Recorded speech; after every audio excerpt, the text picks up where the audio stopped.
Economy current affairs में आप सबका स्वागत है।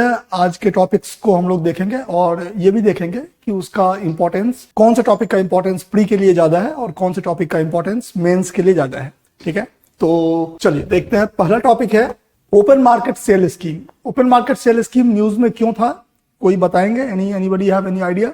ओपन मार्केट सेल स्कीम जो है अभी उसमें रिसेंटली कुछ चेंजेस किए गए हैं, इसके लिए न्यूज में था। ठीक है, but what is open market sale scheme to begin with?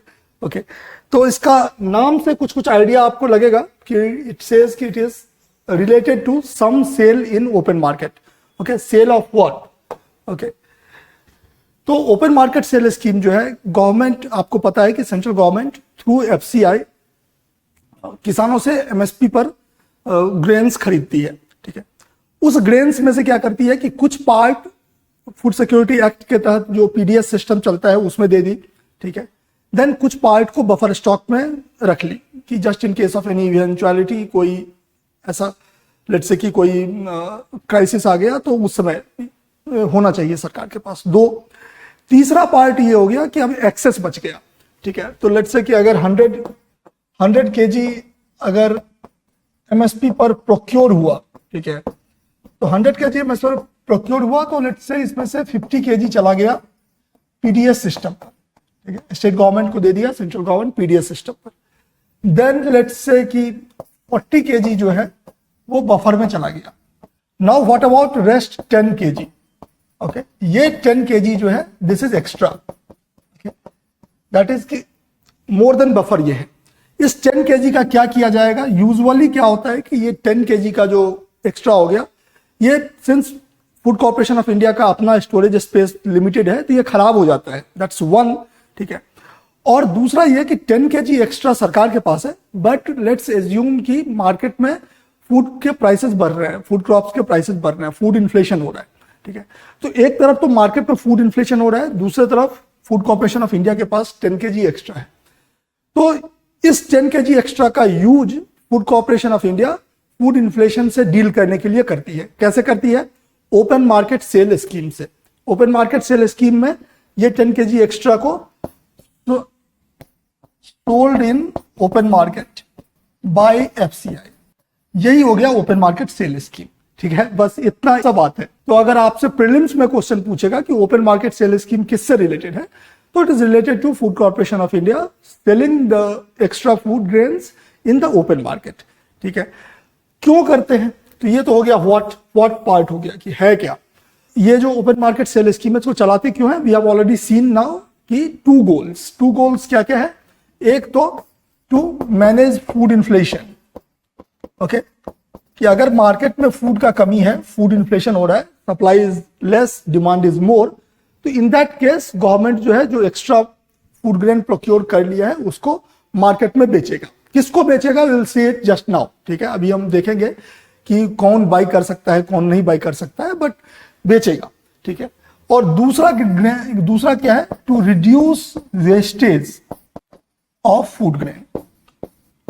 Wastage of food grain वाला एंगल हम लोग अगेन बात कर चुके हैं कि ये जो 10 केजी एक्स्ट्रा है, एफसीआई को बफर तो मेंटेन करना ही है, उसके बाद ये 10 केजी एक्स्ट्रा है, 10 केजी एक्स्ट्रा को रखेगा कहां पर? ठीक है, उसके पास एफसीआई के पास स्टोरेज कैपेसिटी का प्रॉब्लम है, तो ग्रेन्स खराब होने लगते हैं, तो उसको बचाने के लिए अच्छा है कि वो खराब हो जाए, इससे अच्छा बेच दो। ठीक है, तो वो बेच कर देगा। तो ये हो गया आपका गोल। ठीक है, now how it works, we have seen how it works. ठीक है, कि पहले फार्मर से एमएसपी पर क्रॉप्स खरीदे जाते हैं, क्रॉप का कुछ पार्ट जो है वो जा रहा है पीडीएस सिस्टम में, पब्लिक डिस्ट्रीब्यूशन सिस्टम में। ठीक है, उसका कुछ पार्ट बफर हो गया, बाकी जो बच गया वो ओपन मार्केट सेल स्कीम में जाता है। ठीक है, who can buy it under the open market sale scheme? If FCI has या central government have announced open market sale scheme, तो उसके तहत खरीदार कौन हो सकता है, कौन बाई कर सकता है? ठीक है, तो बाई करने के लिए जो है या तो कोई ट्रेडर है, ठीक है, तो ट्रेडर्स बाई कर सकता है। जो बल्क कंज्यूमर है कोई, तो बल्क कंज्यूमर बाई कर सकता है। अगर कोई रिटेल चेन चलाता है, ठीक है, किसी का रिटेल चेन का शॉप है कि उसका चेन ऑफ द शॉप है वो, तो ये लोग जो है वो खरीद सकते हैं। और एक चीज ध्यान रखना है कि ये लोग जो खरीद सकते हैं, ये खरीद सकते हैं एट ए प्री डिटरमाइंड प्राइस। मतलब एक मिनिमम प्राइस सेंट्रल गवर्नमेंट जो है वो बोलती है। लेट्स से कि अगर बोली कि हम ₹30 kg जो है वो राइस बेचेंगे, ठीक है। तो मिनिमम प्राइस हो गया ₹30 kg। अब यहां से ऑक्शन होगा, जो भी 30+ में जैसा ऑक्शन करेगा, ऑक्शन में जो जीतेगा उसको मिलेगा, ठीक है। तो who can buy it, these can buy it, और एट व्हाट प्राइस पर जो है वो minimum price is pre determined by, ये पूछा जा सकता है again, pre determined by the central government, और इसके बाद बियॉन्ड दैट जो है वो ऑक्शन होगा। तो ऐसा नहीं है कि आप आओ और ले जाओ, इस तरह का सिस्टम नहीं है, ठीक है। और ये भी नहीं है कि जो प्री डिटरमाइंड प्राइस बोल दिया उसी पर जो फर्स्ट कम फर्स्ट सर्व है, खत्म हो गया तो खत्म हो गया। एक सिस्टम ऐसा भी हो सकता था, फर्स्ट कम फर्स्ट सर्व का सिस्टम हो सकता था, लेकिन फर्स्ट कम फर्स्ट सर्व वाला सिस्टम है नहीं, ठीक है। सिस्टम है कि ये मिनिमम बिड प्राइस हो गया जो गवर्नमेंट फिक्स कर दी, इसके बाद ऑक्शन होगा, ऑक्शन में आपको हो गया, ठीक है, आप चले जाओगे। तो अगर एक तो ये हो गया, आपको ये दो चीज आपको याद रखना है। और ये pre determined price central government fix करती है, ऑक्शन तो ऑक्शन होगा जो जीत गया, ठीक है। तो सेंट्रल आइडिया स्कीम का क्या है? स्कीम का सेंट्रल आइडिया है अगेन वही कि फूड इन्फ्लेशन को हैंडल करने के लिए जब ऐसा टाइम लगेगा कि सप्लाई कम हो रहा है तो central government open market sale scheme open करती है।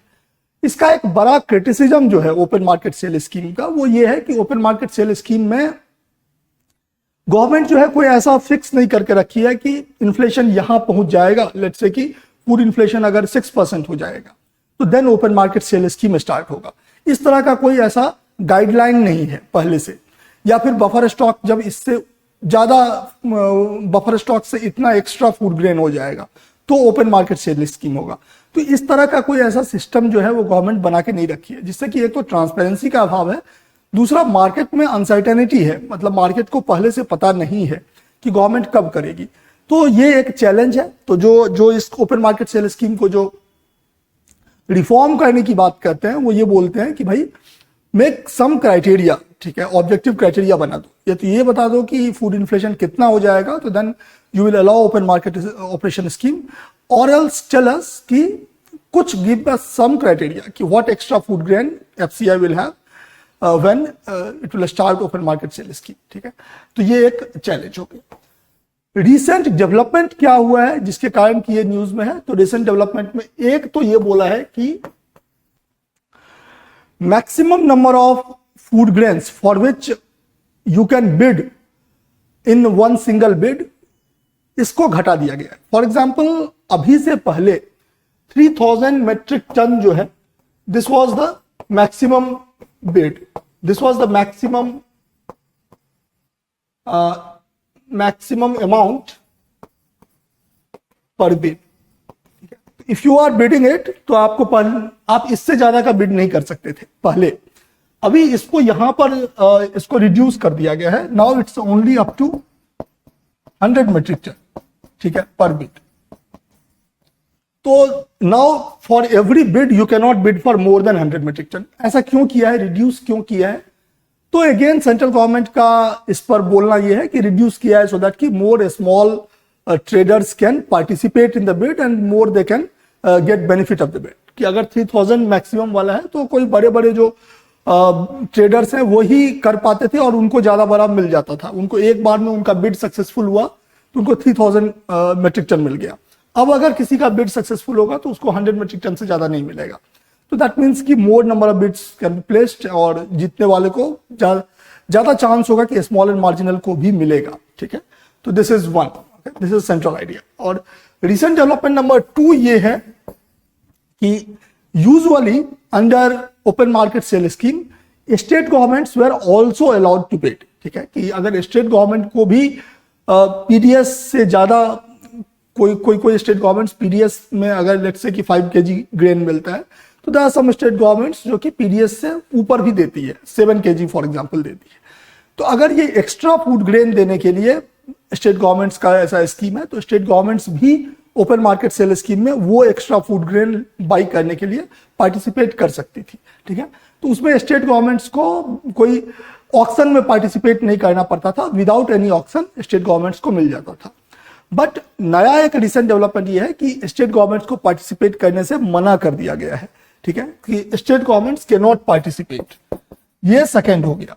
तो ये अगेन आपसे प्री में पूछा जा सकता है कि ओपन मार्केट सेल स्कीम, एक तो सिंपल ज्यादा चांस यही है कि सिंपल पूछेगा कि ओपन मार्केट सेल स्कीम में सेल स्कीम है क्या, एबीसीडी। या अगर मल्टी लाइनर स्टेटमेंट देगा 1 2 3, तो one of the statements can be states can also participate, या according to recent central governments order state has also been allowed to participate. तो ये उल्टा हो जाएगा, ठीक है, कि रिसेंट जो सेंट्रल गवर्नमेंट का ऑर्डर है उसमें स्टेट को हटा दिया गया है, ठीक है, तो स्टेट्स कैन नॉट पार्टिसिपेट, ठीक है, इन दिस, ठीक है। ये था open market sale scheme. Okay, अब हम लोग चलेंगे दूसरे टॉपिक की तरफ। तो पहला टॉपिक आपका क्लियर हो गया, मेनली आपसे ये मेनली प्री का चीज है। मेंस में आपको आप इसका यूज कहां कर सकते हैं, लेट्स से कि क्वेश्चन पीडीएस सिस्टम के रिफॉर्म पर है, ठीक है, तो या फिर क्वेश्चन जो है वो फूड वेस्टेज पर है, ठीक है, या क्वेश्चन जो है बफर स्टॉक रिफॉर्म पर है। आप देखेंगे कि ये सब चीज सिलेबस का पार्ट है, ठीक है, सिलेबस में लिखा हुआ है बफर स्टॉक, सिलेबस में लिखा हुआ है पीडीएस सिस्टम।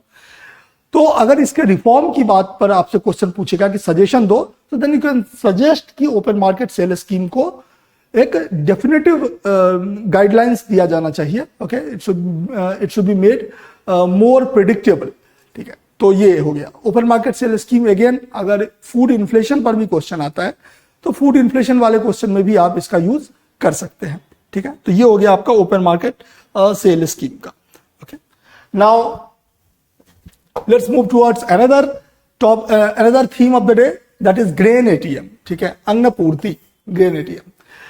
ये ग्रेन एटीएम जो है ये भी प्री के ही रिलेटेड चीज है, ठीक है, प्री में पूछा जाएगा।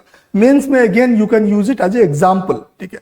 सी it's very important that at the outset you understand which topic is mainly important for pre and which topic is mainly important for mains. ठीक है, it does not mean कि 100% pre में ही पूछेगा, 100% mains पे ही पूछेगा, but एक idea होना चाहिए, बिकॉज आप किसी थीम के कितना डिटेल में जाके पढ़ेंगे, कितना ज्यादा अंदर जाएंगे, कितना उसका एनालिसिस करेंगे, ये डिपेंड करता है, ठीक है। अब हर एक टॉपिक के उतना डिटेल में 360 डिग्री एनालिसिस हर एक का जरूरी नहीं होता है एग्जाम एंगल से, ठीक है। तो ग्रेन एटीएम या अन्नपूर्ति जो है मेनली प्री का है, ठीक है। अगेन मेंस में you can use it for example. So now let's see, ये ग्रेन ये आप देख रहे हैं, ये फोटो जो है वर्ल्ड फूड प्रोग्राम का है, ठीक है। ग्रेन एटीएम न्यूज में क्यों था, क्योंकि उड़ीसा में इंडिया का फर्स्ट 24/7 पब्लिक डिस्ट्रीब्यूशन सिस्टम जो है वो स्टार्ट हो गया है, ठीक है। तो इसको ध्यान में रखना है। तो लेट्स इट, तो ग्रेन एटीएम क्या है, grain ATM is it is 24/7 PDS system, ठीक है। तो अभी जो हम लोग पीडीएस सिस्टम से अनाज जिसको मिलता है 1 रुपये 2 रुपये के 3 रुपये किलो, ठीक है, वो चीज आप पीडीएस सिस्टम जो अन्नपूर्ति एटीएम है, ग्रेन एटीएम है, वहां से जाकर के ले सकते हो, ठीक है। तो वहां पर आपका बायोमेट्रिक चेक होगा, बायोमेट्रिक चेक होने के बाद आपको गो अहेड साइन दिया जाएगा, then you can go to this ATM और फिर आप निकल के आ जाएगा, ठीक है। आपका डिटेल यहां पर दिखा देगा कि ये आप ले रहे हैं और आपको जो आपका जितना आपको मिलना चाहिए, अगर आप 5 रुपये सॉरी अगर आप 5 kg वाले हैं तो 5 kg वाला मिलेगा, अगर आप लेट्स से कि 35 kg वाले में है तो आपको 35 kg मिलेगा, ठीक है। तो डिपेंडिंग ऑन कि आपका ग्रुप कैसा है, आप प्रायोरिटी सेक्टर वाले में हो या फिर poorest of the poor section वाले में हो, ठीक है। और ये उड़ीसा के भुवनेश्वर में स्टार्ट हुआ है, ठीक है, उड़ीसा में स्टार्ट हुआ है और उड़ीसा के कैपिटल भुवनेश्वर में। ये चीज भी पूछा जा सकता है सिंस ये इंडिया का फर्स्ट है, ठीक है, इंडियाज फर्स्ट 24/7 पीडीएस सिस्टम है, ठीक है। तो ये भी ध्यान रखना है कि उड़ीसा, क्योंकि प्री का इंफॉर्मेशन है तो आपको छोटी छोटी बातों को ध्यान रखना पड़ेगा, ठीक है। कौन कर रहा भाई ये जो ग्रेन एटीएम है, anybody would like to guess कि ग्रेन एटीएम चला कौन रहा है, ठीक है, कौन कौन। एक तो ठीक है, एक तो उड़ीसा गवर्नमेंट हो गई, ठीक है, तो लेट्स से कि हम यहां लिख देंगे कि एक तो हो गया उड़ीसा गवर्नमेंट, ठीक है। ए पार्ट फ्रॉम उड़ीसा गवर्नमेंट, दूसरा कौन है, ठीक है। हम अभी आपको उस पर फोटो दिखाए थे, ठीक है, किसका था फोटो, क्या था, लोगो क्या था, ठीक है, यूएन वर्ल्ड फूड प्रोग्राम, ठीक है, यूएन वर्ल्ड फूड प्रोग्राम, ठीक है।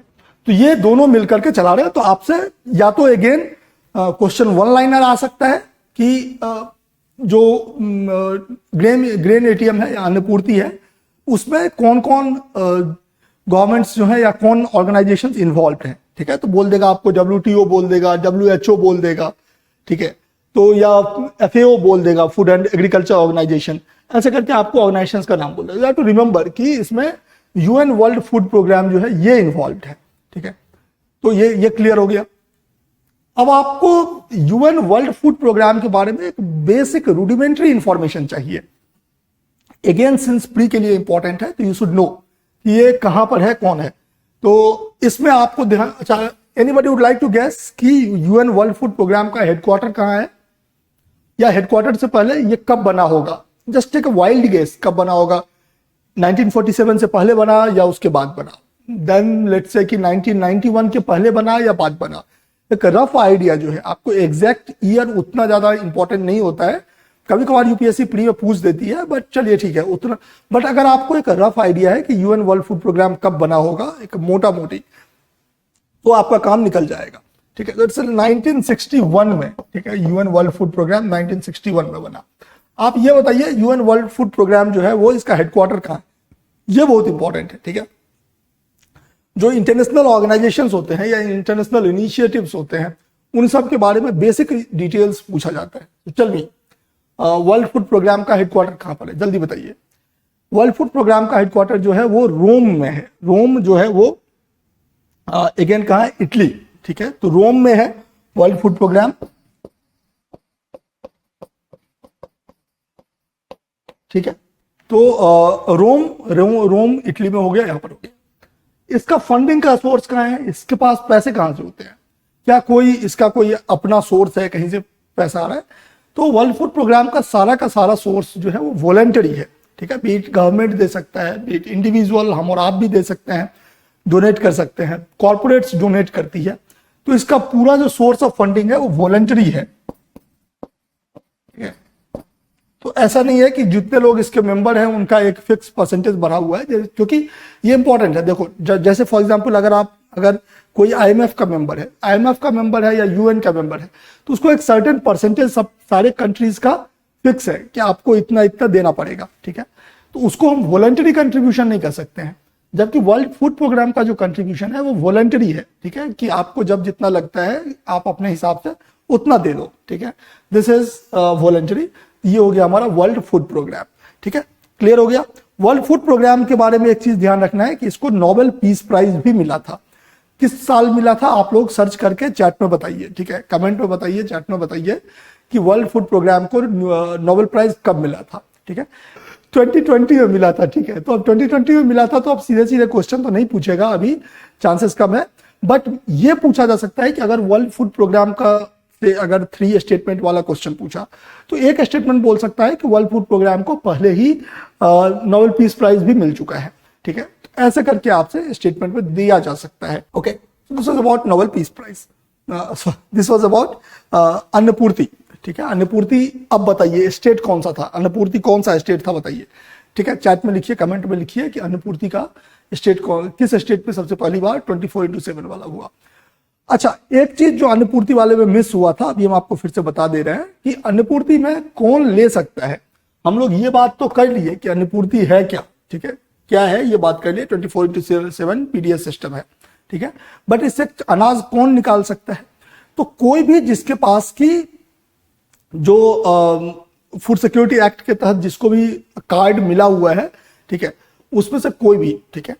तो ऑल ओवर इंडिया में से कहीं का भी आपका कार्ड है तो उसका वो सारा कार्ड जो है वो अन्नपूर्ति में चलेगा। मतलब ये कि अगर उड़ीसा में भुवनेश्वर पे लगा है तो जरूरी नहीं है कि आप उड़ीसा भुवनेश्वर के ही होने चाहिए। अगर आप दिल्ली के हो, अगर आप तमिलनाडु के हो, अगर आप बिहार के हो, उत्तर प्रदेश के हो, तो अगर आप माइग्रेंट वर्कर्स भी हो तो आपका कहीं का भी वो कार्ड है वो चलेगा यहाँ पर, ठीक है। तो ये एक अगेन अनदर इंपॉर्टेंट चीज हो गया। आपको पहले से पता है कि one nation one ration card initiative जो है वो चल रहा है, ठीक है। तो according to one nation one ration card initiative, migrant workers जो है कहीं का भी राशन कार्ड कहीं से भी वो कहीं के भी PDS शॉप से निकाल सकते हैं खाना, ठीक है। तो ये हो गया आपका बेसिक, क्लियर हो गया। तो इसको देख लीजिए। अब हम लोग आगे चलते हैं, ठीक है। तो ये हो गया। नेक्स्ट स्कीम है पीएम मुद्रा योजना, ठीक है। पीएम मुद्रा योजना अगेन ये भी प्री का है मेनली, ठीक है। मेंस वाले आएंगे, डोंट वरी, ठीक है। मेंस के टॉपिक्स भी आएंगे जो कि स्पेशली मेंस का, जैसे गिग इकोनॉमी आने वाला है, ठीक है। तो गिग इकोनॉमी जो है वो मेनली मेंस के लिए है, ठीक है। प्री में तो ज्यादा से ज्यादा ये पूछेगा कि गिग इकोनॉमी है क्या, ठीक है, देखेंगे, ठीक है। पीएम मुद्रा योजना अगेन प्री ओरिएंटेड ज्यादा है। मेंस में क्या है, मेंस में अगर एम्प्लॉयमेंट क्रिएशन से रिलेटेड क्वेश्चन आएगा, अगर सेल्फ एम्प्लॉयमेंट से रिलेटेड क्वेश्चन आएगा, ठीक है, अगर एमएसएमई पर को गवर्नमेंट प्रमोट करने के लिए क्या कर रही है, ये क्वेश्चन आएगा, ठीक है। इस तरह के जब इनिशिएटिव्स आएंगे तो आप उसमें फिर पीएम मुद्रा योजना जो है आप यूज कर सकते हो, ठीक है। But that will be one line या मे बी एक वर्ड है कि बहुत सारे इनिशिएटिव्स हैं, उसमें से एक पीएम मुद्रा योजना भी है, लेकिन प्री में इसके अंदर से सवाल पूछा जा सकता है, ठीक है। तो चलिए देखते हैं पीएम मुद्रा योजना के बारे में, ठीक है। पीएम मुद्रा योजना का गोल क्या है? Anybody would like to guess कि what are the goals of PM Mudra Yojana? देखिए बेसिक फंडा पहले समझते हैं, ठीक है, फिर ऐसे इस डिटेल में जाएंगे। जनरली प्रॉब्लम क्या होता है कि जो एमएसएमईज है या नॉन कॉर्पोरेटेड ऑर्गेनाइजेशंस है, ठीक है, माइक्रो स्मॉल ऑर्गेनाइजेशंस है, आपके घर के बगल में जो ठेला वाला दिखता है, आपके घर के बगल में कोई समोसा बनाने वाला दिख रहा है, ठीक है, या आपके घर के बगल में कोई दर्जी है, या आपके घर के बगल में कोई ऐसा छोटा सा मशीन बनाने का फैक्ट्री है, ठीक है, लेथ मशीन बैठाया हुआ है, ठीक है। तो ये लोग जो नॉन कॉर्पोरेट इन यूनिट्स जो हैं, ठीक है, और जो माइक्रो स्मॉल मीडियम इंटरप्राइजेस जो हैं, ठीक है, मेनली माइक्रो स्मॉल इंटरप्राइजेस, ठीक है, इनको पैसे का, इनको लोन देने वालों का बहुत दिक्कत होता है। कोई इनको फॉर्मल सेक्टर का जो लेंडर्स हैं वो अक्सर लोन देने में इनको घबराते रहते हैं। तो अगर आप जैसे बैंक की बात कर लें तो बैंक्स जो है अक्सर इनको लोन देने से बचते हैं। क्यों बचते हैं? क्योंकि बैंक्स को डर होता है कि may be they will default, क्योंकि ये स्मॉल ऑर्गेनाइजेशन है, पता नहीं चलेंगे नहीं चलेंगे, ठीक है, नहीं दे पाएंगे लोन, ठीक है। तो इस डर से वो लोग नहीं इनको लोन देने नहीं दे पाते हैं।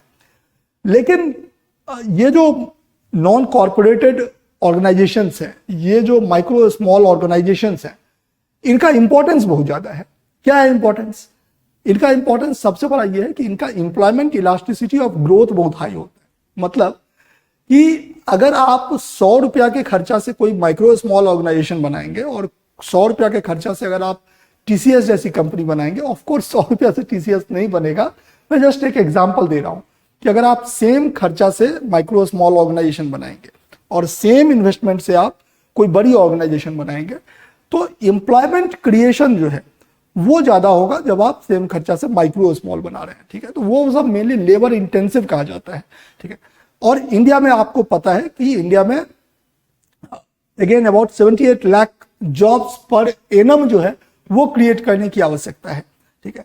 तो इसलिए माइक्रो स्मॉल यूनिट्स का इंपॉर्टेंस बहुत ज्यादा है कि वो जॉब्स क्रिएट करते हैं, लेबर इंटेंसिव सेक्टर होते हैं, लेकिन उनको कोई पैसा देने के लिए रेडी नहीं होता है फॉर्मल सेक्टर वाले।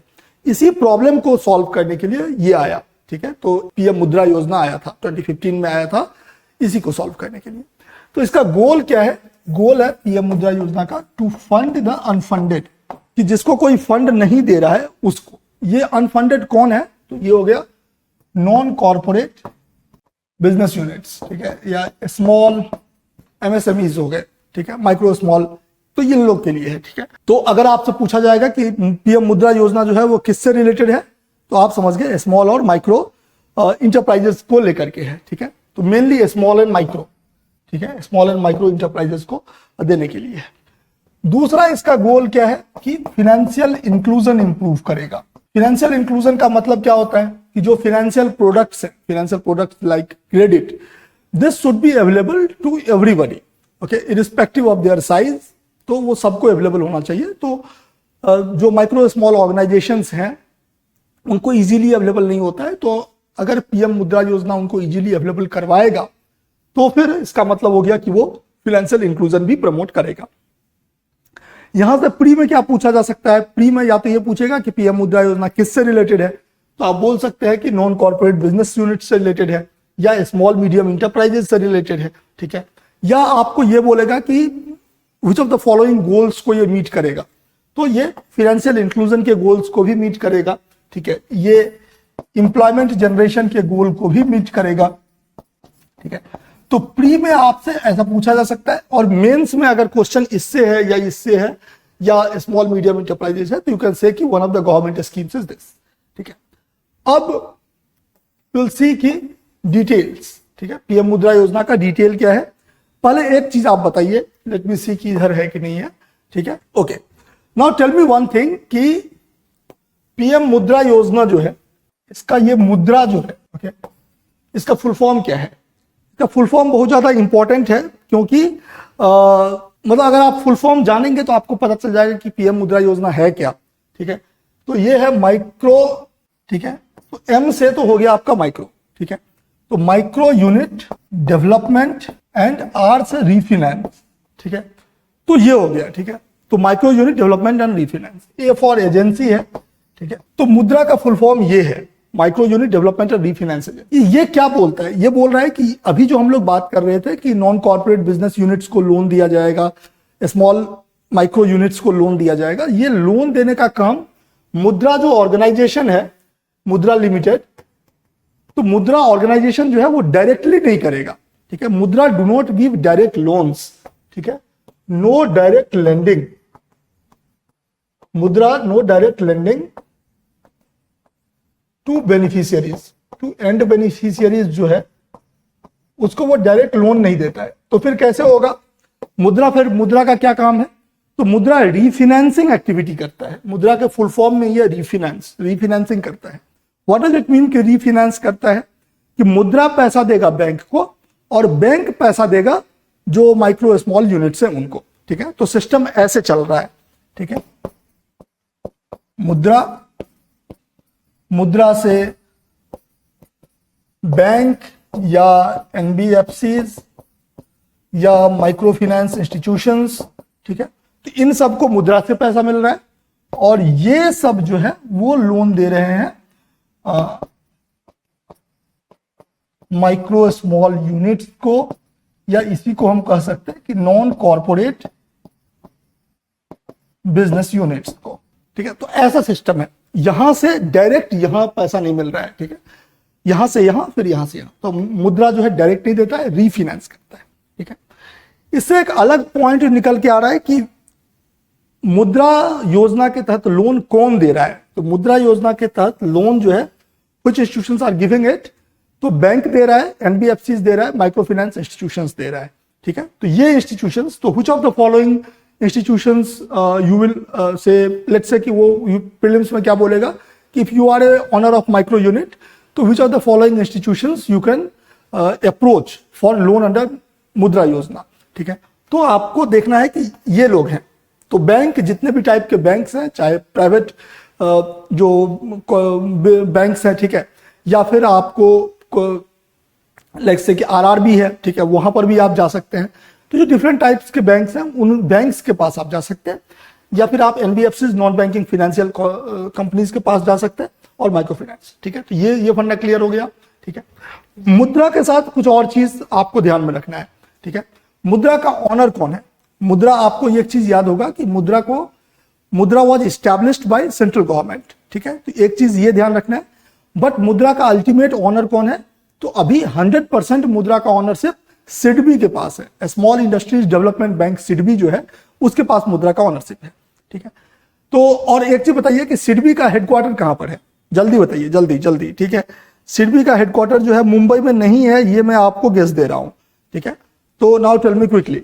तो मुद्रा का एक चीज आपको जो ध्यान रखना है कि established by government of India, वो क्या बोल देगा कि एस्टैब्लिश्ड बाय आरबीआई। ठीक है, तो आरबीआई एस्टैब्लिश नहीं की है, इसको ध्यान रखना है।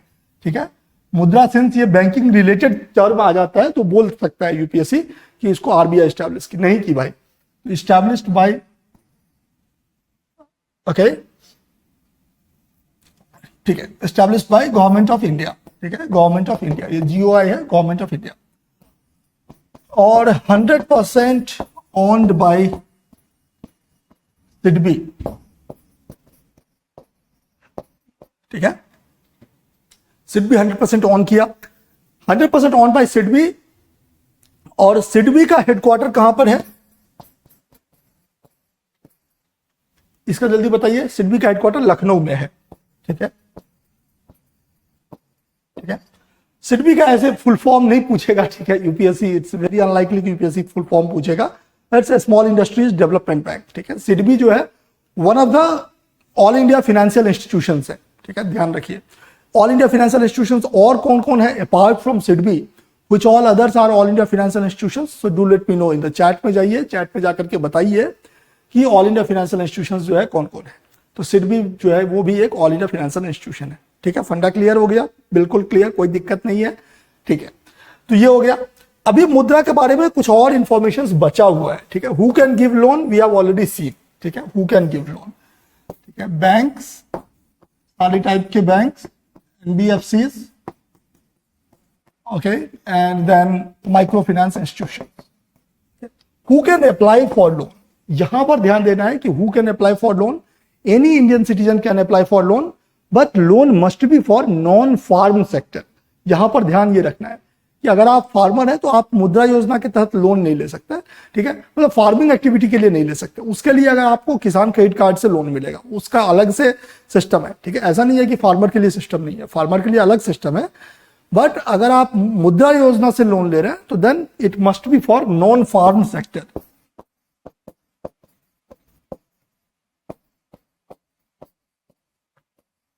ठीक है। तो ये नॉन फार्म सेक्टर है, ये आपको ध्यान रखना है, ठीक है। तो ये who can apply for loan, ये, ठीक है, नॉन फार्म सेक्टर। फंडा क्लियर हो गया, कोई डाउट नहीं है, ठीक है। चलिए अब एक चीज जो बचा हुआ होगा, हाउ मच लोन, ठीक है। तो मुद्रा योजना में आपको एक चीज ध्यान रखना है कि इसमें 3 टाइप का लोन जो है वो दिया जाता है, ठीक है।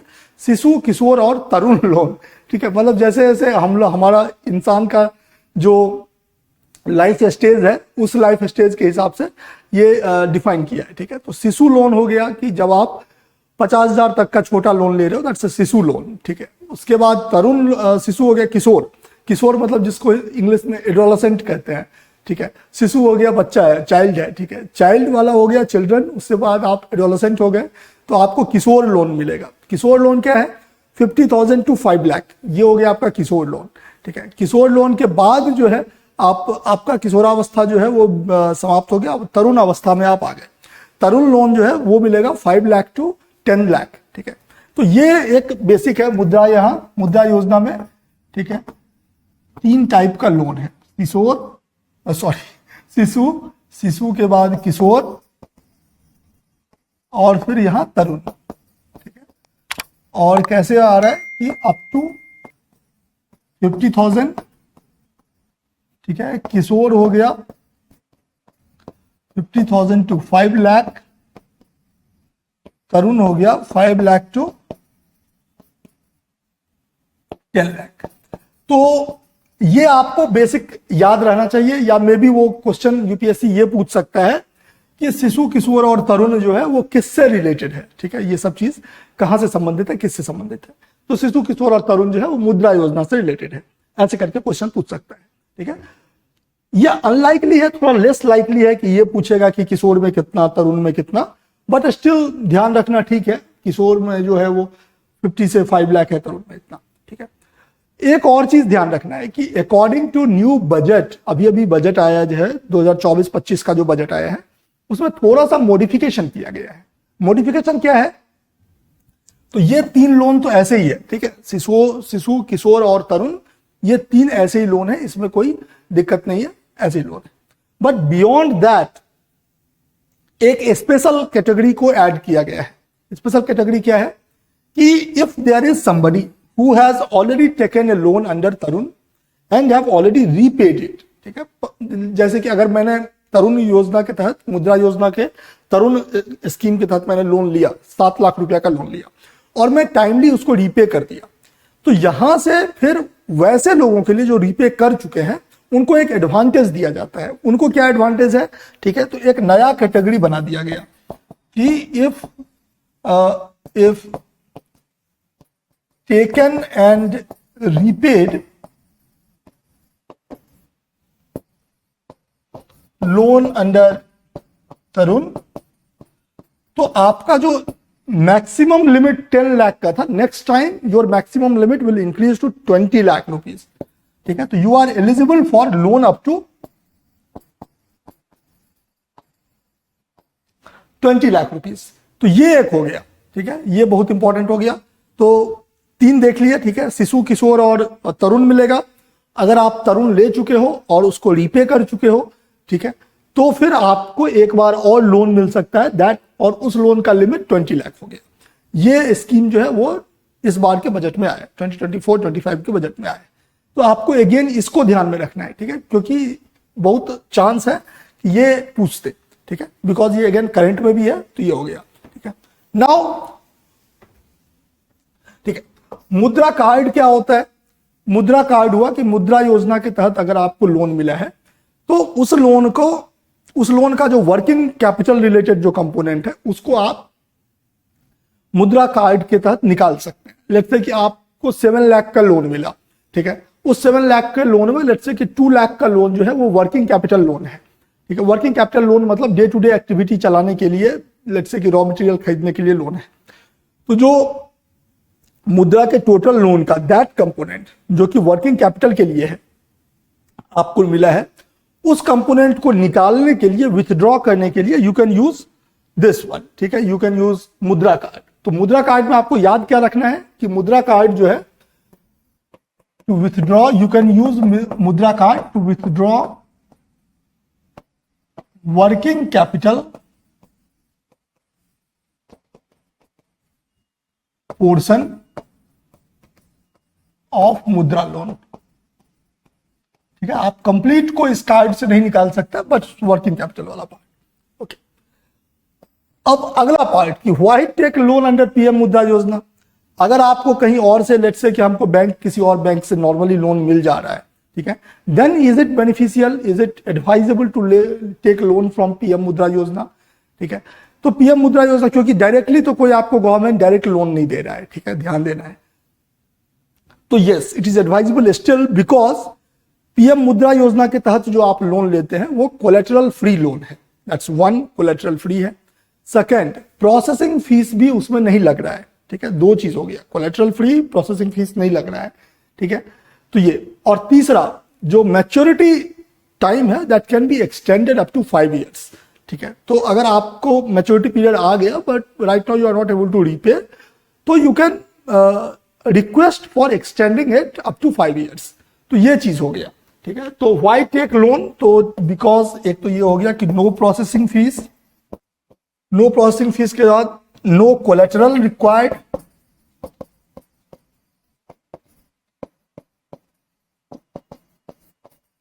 नाउ ये बहुत इंपॉर्टेंट है कि no collateral is required, this is very very important, ठीक है, कि नो कोलेटरल इज रिक्वायर्ड, ठीक है, और can be extended up to 5 years,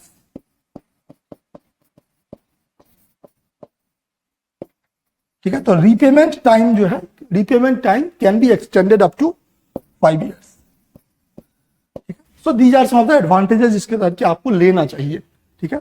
और एक मेंस में आप काम कर सकते हैं कि PM Mudra Yojana is a useful tool to promote financial inclusion and inclusive growth. कैसे? तो then you have a data that about 69% of all the beneficiaries of PM Mudra Yojana were women, ठीक है। तो और about 51% of the beneficiaries of PM Mudra Yojana were schedule caste और schedule tribe person. तो इसका मतलब ये हो गया कि अगेन, तो यहां यू कैन राइट इट, ठीक है, कि 69% of beneficiaries were women, okay, about 51% of the beneficiaries were from scheduled caste and scheduled tribe communities. So these are the group of people who struggle to get formal sector loan. तो under PM मुद्रा योजना you can get these kind of loans, ठीक है। तो ये एक आपको benefit हो गया, ठीक है। तो ये आप ऐसे यूज कर सकते हैं, ठीक है। तो ये हो गया आपका पीएम मुद्रा योजना। आई थिंक दैट्स डन, ठीक है, हो गया पीएम मुद्रा योजना, ठीक है। तो अगेन क्लियर है फंडा, ठीक है। अब देखते हैं करेंसी स्वैप एग्रीमेंट, ठीक है, ये भी बहुत ज्यादा न्यूज में था करेंसी स्वैप एग्रीमेंट का। Okay, now give me 1 minute, ठीक है, मैं पानी पी लेता हूं, then will start it again, ठीक है।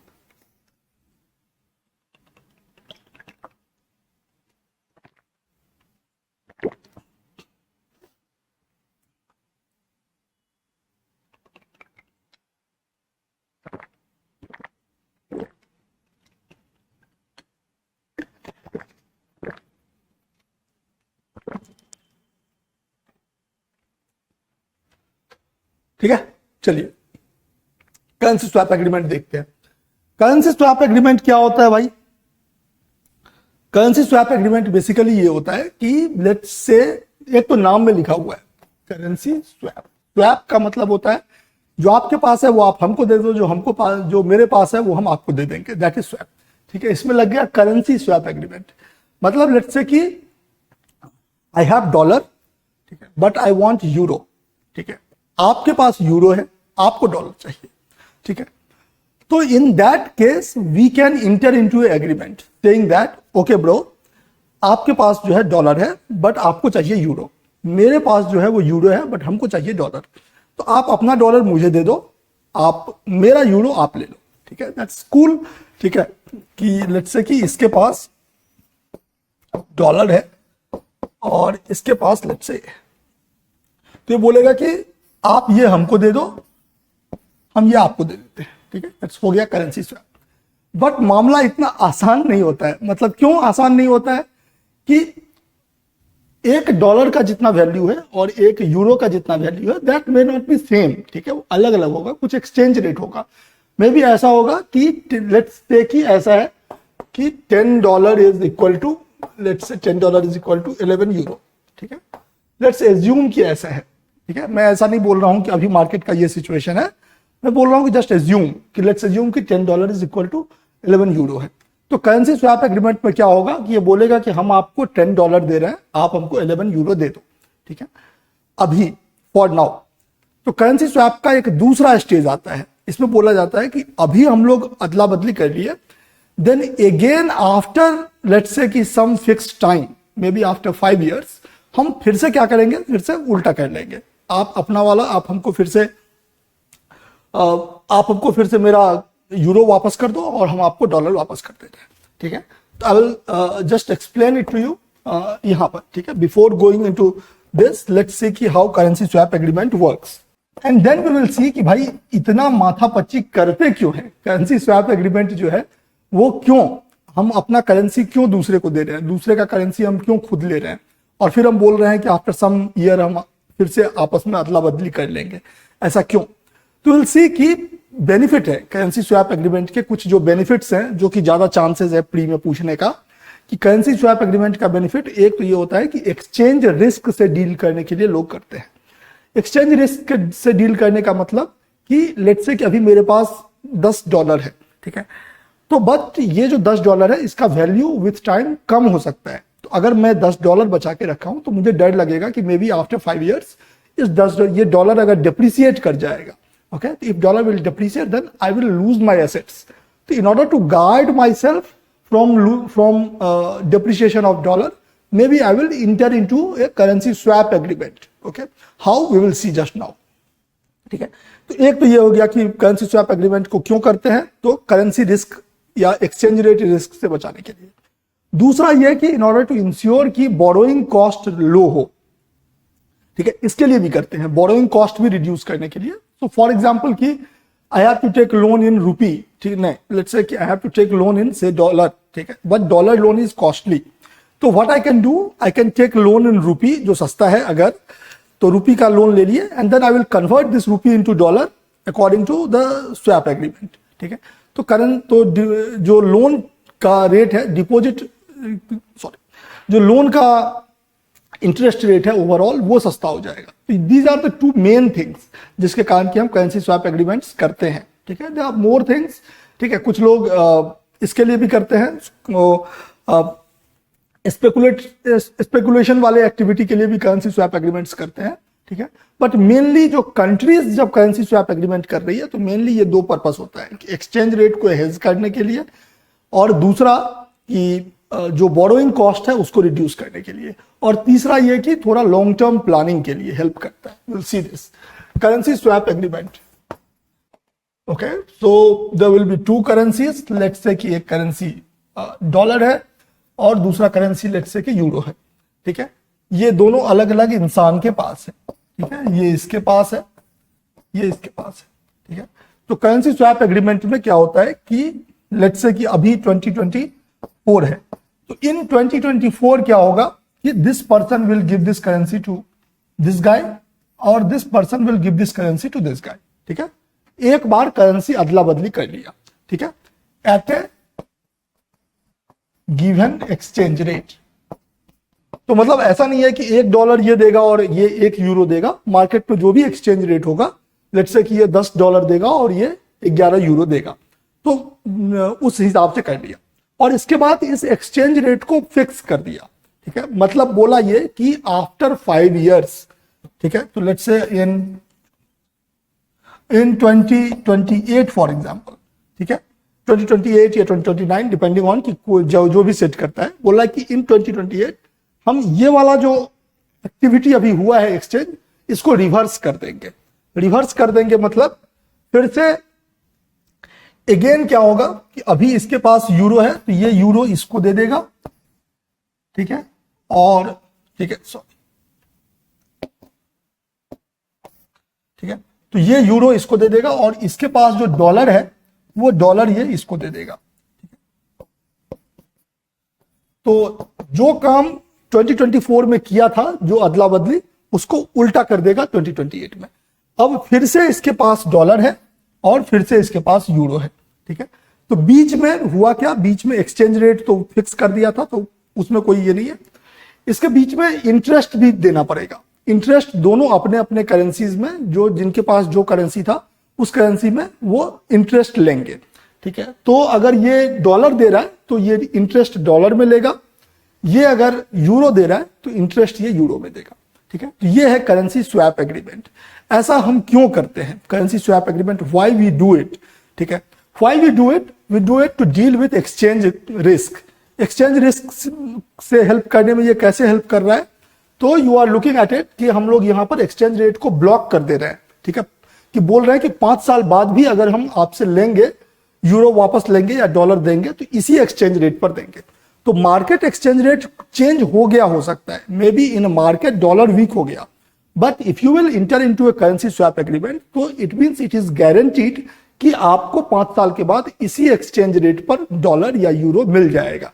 ठीक है, तो that way what you are doing, you are fixing the exchange rate for a future transaction. ठीक है, तो ये आपको एक्सचेंज रेट पे हेल्प करता है। ठीक है, सिमिलरली ये बोरोइंग कॉस्ट को भी रिड्यूस करता है। बोरोइंग कॉस्ट को कैसे रिड्यूस करता है कि लेट्स से कि आपको यहां पर यूरो चाहिए था, आपके पास डॉलर है बट आपको यूरो चाहिए था।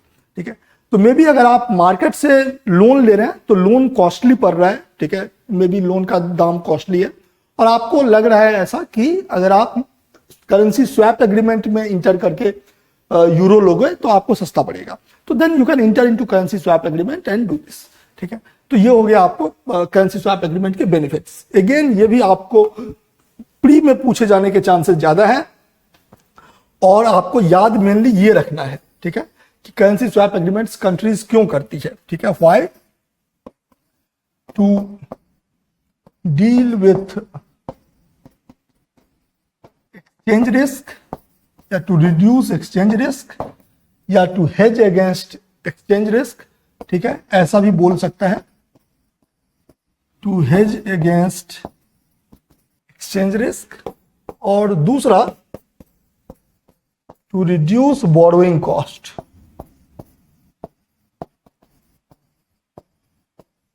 ठीक है, तीसरा फॉर स्पेकुलेशन पर्पस।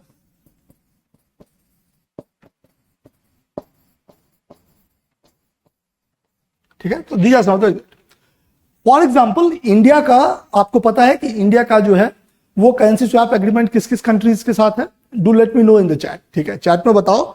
मैं आपको एक एग्जांपल दे रहा हूं, जैसे सार्क कंट्रीज है। ठीक है, साउथ एशियन कंट्रीज का जो ग्रुप है सार्क, तो सार्क कंट्रीज का अपना एक करेंसी स्वैप एग्रीमेंट है। ठीक है, तो इंडिया का सार्क के साथ करेंसी स्वैप एग्रीमेंट है। और दूसरा कोई बताओ इंडिया का किसके साथ है currency swap agreement. Okay, so do let me no, क्योंकि वैसे अनलाइकली है, चांसेस कम है, बट मे बी वो आपसे ये भी पूछ सकता है कि करेंसी स्वैप एग्रीमेंट इंडिया का कहां से है।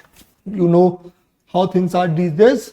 Okay, gig economy, that's our topic for mains today. ठीक है, यहां से मेंस में क्वेश्चन आने का चांस है, या तो डायरेक्ट क्वेश्चन आ सकता है मेंस में गिग इकोनॉमी पर। गिग इकोनॉमी क्या है, चैलेंजेस क्या है, गिग इकोनॉमी इंडिया में अभी इतना ग्रो क्यों कर रहा है। यूल सी नीति आयोग बोल रहा है कि 2011 में जो है only about 0.5% of total employment in India were gig, ठीक है, but in 2018-19 about 1.3% of total employment in India gig, okay, but when we talk about 2029-30, in 2029-30 according to Niti Aayog's projections, more than 4% of total work in India will be gig, okay, so is it a good development or is it not that good development, क्या है उसको हम देखेंगे, ठीक है, तो you have to remember this, ठीक है। तो यहां से देखते हैं गिग, या और अगर आपको प्रीलिम्स में क्या पूछ सकता है, प्रीलिम्स में आपको सीधा सीधा सिंपल क्वेश्चन पूछ सकता है कि गिग इकोनॉमी जो है वो आसान सस्ता भाषा में कि गिग इकोनॉमी किसको कहते हैं, ठीक है, या फिर हमारा एक कोड ऑफ सोशल सिक्योरिटीज है, तो कोड ऑफ सोशल सिक्योरिटीज में गिग के बारे में क्या कहा गया है, ठीक है, क्या social security benefits gig economy को मिलता है क्या according to code of social security. तो इस तरह के क्वेश्चंस आपको प्री में पूछे जा सकते हैं, ठीक है। चलिए अब देखते हैं गिग इकोनॉमी के बारे में। भाई गिग इकोनॉमी के बारे में क्या देखना है, मतलब आपको बेसिक गिग क्या है आपको ये देखना है, तो आप ये सब देख लो, ठीक है। तो ये जो आप उबर देखते हैं, उबर, ये लगता है इनको उबर से कुछ ज्यादा ही प्यार था, उबर ईट्स, ठीक है, ओला हो गया, ठीक है, या ब्लिंकिट हो गया, ये सारे लोग जो है वो गिग इकोनॉमी, इस सब में जो डिलीवर करने के लिए आते हैं वो गिग इकोनॉमी के पार्ट है, ठीक है। गिग का मतलब क्या होता है, गिग का मतलब नॉर्मली होता है कि it is short term employment, ठीक है, ये परमानेंट जॉब नहीं होता है, short term contractual job, contract nature का होता है, ठीक है, कि जब काम आया तब आपको काम मिलेगा, ठीक है। इट्स नॉट लाइक कि आप फुल टाइम 9 बजे आओ 6 बजे जाओ, ऐसा वाला जॉब नहीं है, ठीक है, जब आपको काम आएगा तो आपको काम मिलेगा, ठीक है। कोड ऑफ सोशल सिक्योरिटीज जो है वो गिग को डिफाइन करती है ऐसा कि gig works are those works where the agreement between the employer and employees are outside the traditional employer employee agreement, ठीक है। जो ट्रेडिशनल एम्प्लॉयर एम्प्लॉई एग्रीमेंट है कि आप हमारे एम्प्लॉयर हो या आप मेरे एम्प्लॉई हो, इसलिए हम आपको for example social security benefits देंगे, इसलिए हम आपको एक जॉब सिक्योरिटी प्रोवाइड करेंगे, इसलिए हम आपको मेडिकल इंश्योरेंस देंगे। इस टाइप का जो रिलेशन है एम्प्लॉयर और एम्प्लॉई का, ये रिलेशनशिप जो है इसको कहते हैं ट्रेडिशनल एम्प्लॉयर एम्प्लॉई रिलेशनशिप। जैसे आप लोग जो एग्जाम की तैयारी कर रहे हैं, क्यों कर रहे हैं, आपके एग्जाम में आपके दिमाग में एक ऐसा है ना कि भाई ठीक है, एक तो यह है कि सोशल प्रेस्टीज है, देश के लिए काम करने का मौका मिलेगा, but beyond that there is a job security associated with civil services का जॉब के साथ। बियॉन्ड दैट जो है आपको एक पेड लीव मिलता है, इतने सारे चीज मिलते हैं, तो उसके लिए आप जा रहे हो। That is traditional employer employee relationship, ठीक है। बट गिग वर्कर्स को ट्रेडिशनल एम्प्लॉयर एम्प्लॉई रिलेशनशिप में नहीं देखा जाता है। मतलब क्या हो गया कि गिग वर्कर्स जो है वो जो गिग इंडस्ट्री है, फॉर एग्जाम्पल ओला है, ओला अपने ड्राइवर्स को अपना एम्प्लॉय नहीं मानता है। ओला अपने ड्राइवर्स को क्या मानता है, ओला बोलता है कि हमारे जो वर्कर्स है वो एक्चुअली में हमारे हमारे पार्टनर है, ठीक है, हमारे ये है ही नहीं, ठीक है, एम्प्लॉय है नहीं। जब एम्प्लॉय नहीं है तो जॉब सिक्योरिटी कैसा, जब एम्प्लॉय नहीं है तो फिर सोशल सिक्योरिटी बेनिफिट कैसा, फिर पेड लीव कैसा, जिस दिन काम करोगे मिलेगा नहीं मिलेगा नहीं मिलेगा, ठीक है। तो ये हो गया, ठीक है। तो व्हाट, तो outside traditional employer employee relationship, ठीक है, this is according to code of social security India का, ठीक है। मोस्टली मोस्टली ये जो है गिग जो है वो इसका मतलब हो गया कि टेम्पोररी जॉब है, डिमांड बेस्ड जॉब है, नॉट फुल टाइम एम्प्लॉयमेंट। ये सब इंपॉर्टेंट है बिकॉज जब आप गिग वर्कर्स के चैलेंज देखेंगे, ठीक है, अभी हम लोग देखेंगे, तो अगर आपको पता है कि ये सब फीचर है तो आपको चैलेंजेस निकल के आ जाएंगे, ठीक है। Not full time employment. Now what is the status of gig in India. Gig in India जो है, अभी हम लोग बात किया कि गिग जो है वो बहुत तेजी से ग्रो कर रहा है। इंडियन इकोनॉमी में गिग वर्क्स का बहुत ज्यादा रिक्वायरमेंट है और बहुत तेजी से गिग वर्क्स का डिमांड बढ़ रहा है, ठीक है, बोथ सप्लाई साइड से और डिमांड साइड से भी। तो क्यों, status will see status of gig in India. ये आपको अगेन मेंस का है तो we have to deal it a bit more comprehensively, ठीक है। तो स्टेटस इसका क्या है गिग का, सबसे पहले तो यू कैन सी कि बहुत तेजी से ग्रो कर रहा है। तो भाई अगेन बहुत तेजी से ग्रो कर रहा है, क्या मतलब है इसका, जब तक आप कुछ डेटा प्रोवाइड नहीं करेंगे अगर डेटा है तो कभी कभी होता है कि डेटा होता ही नहीं है, ठीक है, कोई रिलायबल क्रेडिबल डेटा नहीं होता है, तो फिर क्या ही कर सकते हैं। बट इस केस में हमारे पास डेटा है, ठीक है। डेटा क्या है कि नीति आयोग बोल रहा है कि 2000 नीति आयोग बोल रहा है कि 2011-12 में अबाउट 0.54% जो है वो हमारे गिग के लोग थे, ठीक है। देन 2019-21 में अबाउट 1.3% गिग थे, और ये प्रोजेक्शन है कि 2029-30 में जो है वो मोर देन 4% एम्प्लॉयमेंट जो है वो गिग होगा, ठीक है। तो इसका मतलब ये हो गया कि इंडिया में डिमांड जो है वो गिग वर्क्स का काफी तेजी से बढ़ रहा है, ठीक है। तो फास्टली इंक्रीजिंग, ये एक हो गया status of gig, fastly increasing. यहां से एक सवाल आता है कि why status of gig is fastly increasing, why gig revolution in India. Anybody would like to tell me, ठीक है, या फिर चैट कमेंट में लिखिए, ओके। और एक साथ लिखिए, जब आप चैट में लिख रहे हो, जब आप कमेंट में लिख रहे हो, तो 2 मिनट सोच लो कि आपके पास क्या क्या पॉइंट है कि गिग इकोनॉमी क्यों बढ़ रहा है, ABCD, इस कारण बढ़ रहा है, लिखो अब, ठीक है। तो ये आपको ध्यान में रखना है, ठीक है। तो why gig economy in India, why gig economy in India, can you tell me why gig economy in India, why gig economy in India. Gig, देखो गिग का एक तो ये हो गया, of course there are something जो कि supply side से है, देयर आर समथिंग कुछ डिमांड साइड से है। सप्लाई साइड वाला ये हो गया कि क्यों लोग गिग में काम करना चाहते हैं, दैट्स सप्लाई साइड, ठीक है। तो लोग क्यों गिग में काम करना चाहते हैं, ठीक है। मे बी लोग इसलिए काम करना चाहते हैं क्योंकि गिग वर्क जो है फ्लेक्सिबिलिटी देता है, that is a positive part, ठीक है, कि लोग जो है वो बंधे नहीं रहना चाहते, सुबह से लेकर शाम तक एक ही जगह बैठे हुए हैं, नहीं भी मन है तो भी जाना है, इस टाइप का नहीं है, ठीक है। आपको जब काम करना है तो काम मिलेगा, ठीक। तो एक तो ये हो गया कि फ्लेक्सिबिलिटी देता है, ठीक है। बट फ्लेक्सिबिलिटी तो पहले भी दे रहा था, ठीक है, फ्लेक्सिबिलिटी दे रहा है उसका, ये तो ऐसा थोड़ी है कि 5 साल में फ्लेक्सिबिलिटी का डिमांड बढ़ा है। ऑफ कोर्स अभी थोड़ा फिलोसफी, लोगों का जिंदगी का फिलोसफी भी चेंज हुआ है, तो लोग थोड़ा ज्यादा माई लाइफ माई वे जीने का ये है, नजरिया है। बट एनीवे फ्लेक्सिबिलिटी तो पहले भी लोगों को चाहिए था। तो apart from flexibility which gig offers, या at least promises to offer, gig का जो एक ये बढ़ा है कि स्मार्टफोन पेनिट्रेशन और इंटरनेट पेनिट्रेशन बहुत ज्यादा बढ़ गया है। गिग पहले भी था, ठीक है, पहले भी पार्ट टाइम जॉब्स होते थे, ठीक है, ऐसा नहीं है कि पार्ट टाइम जॉब्स जो है वो अभी आ रहा है। तो गिग जो है बहुत पुराना वर्ड है, और जब गिग वर्ड नहीं था तब भी पार्ट टाइम वर्क्स होते थे, ठीक है। बट अभी सिंस इंटरनेट पेनिट्रेशन बढ़ गया, स्मार्टफोन आ गया, एप्स बनने लगे, तो इससे ये हो गया कि जिसको गिग काम करवाना है, जो एम्प्लॉयर है, जिसको गिग करना है, जो गिग वर्कर है, इन दोनों के बीच में एक प्लेटफॉर्म बन गया, ऐप बन गया, और इन दोनों के बीच में जो कम्युनिकेशन है कि भाई हमको जॉब है, भाई हमको काम करवाना है, हाँ भाई हम काम करने को तैयार है, ये मिक्सिंग जो है कम्युनिकेशन, ये आसान हो गया, ठीक है, गिग वर्क के आने से, ठीक है, मतलब टेक्नोलॉजिकल इवोल्यूशन के कारण। तो because of that technological revolution gig revolution हो रहा है। तो gig revolution is piggy banking on the technological revolution, ठीक है, तो इस बात को ध्यान में रखना है, ठीक है। तो increasing internet penetration in India, ठीक है, increasing internet penetration in India, तो अबाउट 61% ऑफ इंडियंस के पास जो है अब इंटरनेट कनेक्टिविटी है, दैट्स अ बिग डील, ठीक है।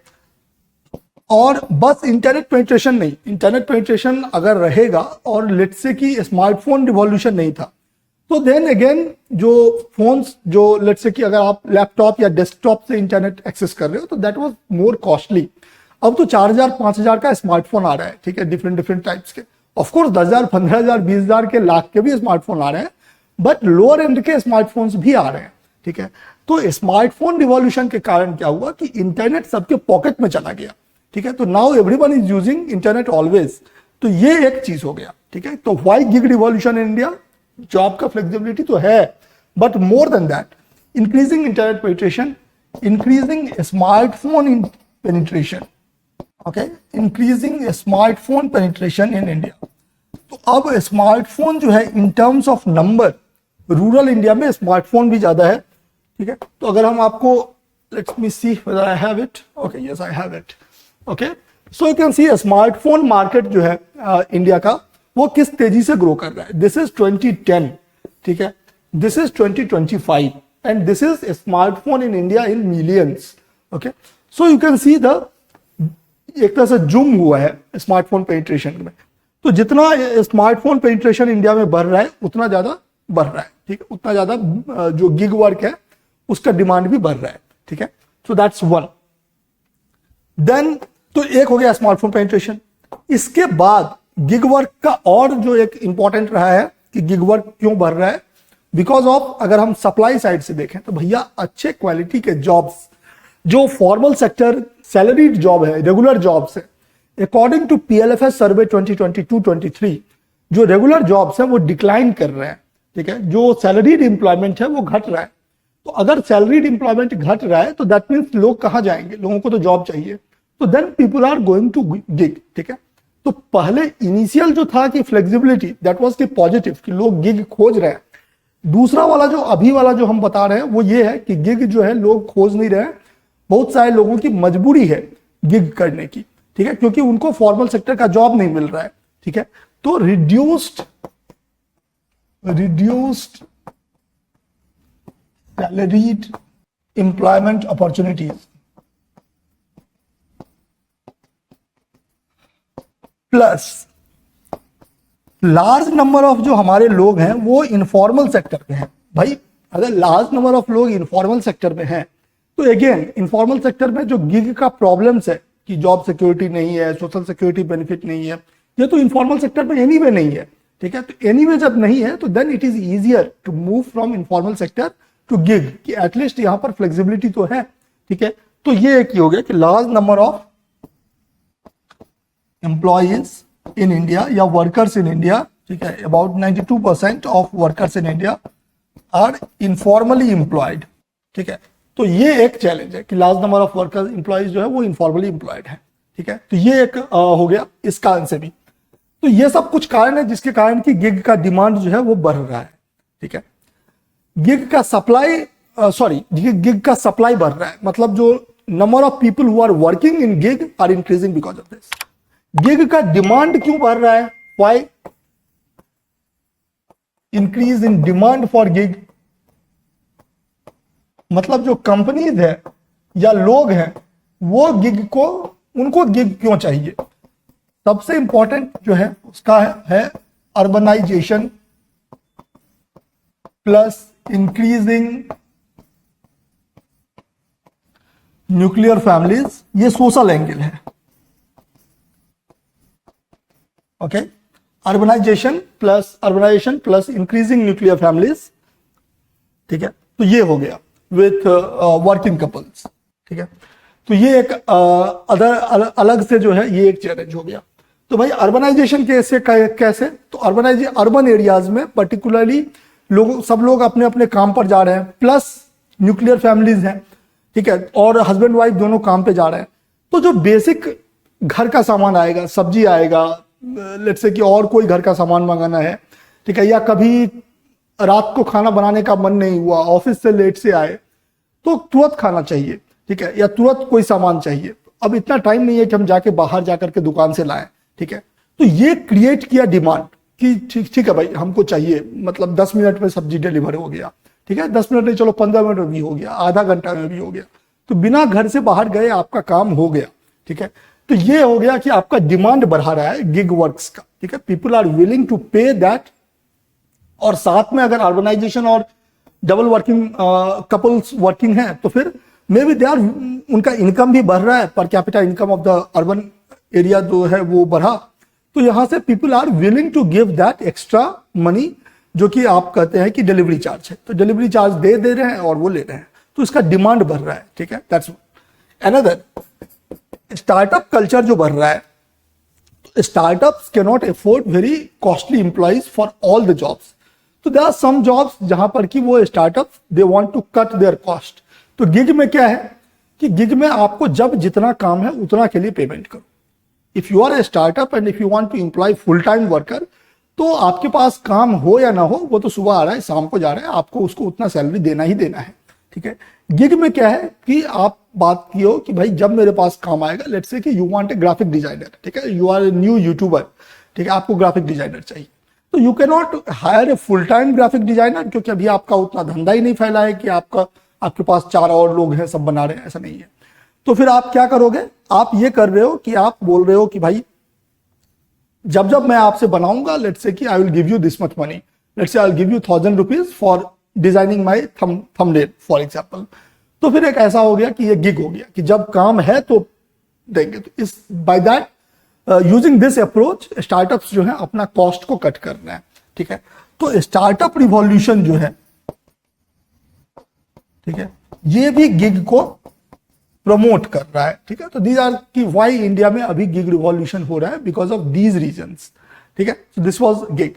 अब अगला चैलेंज ये है कि गिग इकोनॉमी का चैलेंज क्या है, ठीक है। ये तो हो गया कि क्यों गिग का रिवॉल्यूशन हो रहा है, बट गिग के चैलेंज क्या है। इफ यू हैव अंडरस्टूड कि गिग क्या है, तो आपको चैलेंजेस तो आप गेस कर सकते हो। क्या गेस कर सकते हो, जल्दी गेस करो, बताओ गिग के चैलेंज क्या है। भाई पहले हम लोग गिग जब डिफाइन कर रहे थे तभी देखे कि gig is the relationship between worker and the person who is giving work outside traditional employer employee relationship. मतलब इसको जो है सबसे बड़ा चैलेंज जो गिग का होता है, जॉब सिक्योरिटी नहीं है, ठीक है। क्योंकि जब आपको काम है तो मिलेगा, नहीं है मेरे पास तो हम आपको कहां से काम देंगे, ठीक है। तो गिग का एक बड़ा चीज है कि लैक ऑफ जॉब सिक्योरिटी, ये एक गिग का है। Apart from lack of job security, gig का एक और कंपोनेंट आता है। वो क्या आता है कि गिग में सोशल सिक्योरिटी बेनिफिट्स का भी चैलेंज है, ठीक है। तो except some states like Rajasthan जो है वो गिग में, और अगर इंडिया में ये जब कोड ऑन सोशल सिक्योरिटी पास हो जाएगा, मतलब पास तो हो चुका है, जब इन्फोर्स हो जाएगा हर जगह ऑल ओवर इंडिया, तो फिर वहां पर भी इंडिया में भी थोड़ा ये प्रॉब्लम सॉल्व होगा। बट स्टिल अभी लैक ऑफ जॉब सिक्योरिटी है और lack of social security benefits है, ठीक है। ये हो गया आपको गिग, ठीक है, lack of social security benefits. Apart from that job security, social working conditions अक्सर जो है वो गिग के बहुत ही अनप्रिडिक्टेबल वर्किंग कंडीशंस होते हैं। और सारे गिग जो है वो रोड पर आपको ऑटो में नहीं दिख रहे हैं, या रोड पर आपको बाइक पर delivery guys are one type of gig. There are many other type of gigs जो कि ऑफिस जाके भी काम करते हैं, लेकिन पार्ट टाइम काम करते हैं, ठीक है। तो वहां हो गया कि लैक ऑफ वर्किंग एनवायरमेंट, ठीक है, lack of proper safe working environment, ठीक है। तो ये भी गिग का जो है एक चैलेंज है, ठीक है। और वर्कर्स एक्सप्लॉयटेशन जिसको कि आप बोल सकते हैं, ठीक है। तो these are about it, okay. So that's it, okay, that was about gig, okay, but at the same time you should not forget that gig provide lots of opportunities also, ठीक है। कि अपॉर्चुनिटीज, अगर आप startup है तो आपके लिए gig एक अपॉर्चुनिटी है, आप you can get it. If you are trying to enter into a new field, तो न्यू फील्ड में कोई आपको फुल टाइम जॉब नहीं दे रहा है, तो आप जो है वो गिग ट्राई करके यू कैन लर्न स्किल्स, ठीक है। If you are a homemaker who is trying to re enter the workforce, और अगेन ट्रेडिशनल एम्प्लॉय आपको कोई फुल टाइम जॉब ऑफर नहीं कर रहा है, you can try gig and prove yourself, learn skills and then again apply for full time job, ठीक है। तो गिग जो है वो बहुत सारा अपॉर्चुनिटीज भी देता है, but at the same time gig presents lots of challenges as well। ये आपको मेंस में पूछा जा सकता है, ठीक है। चलिए बाय, ऑल द बेस्ट।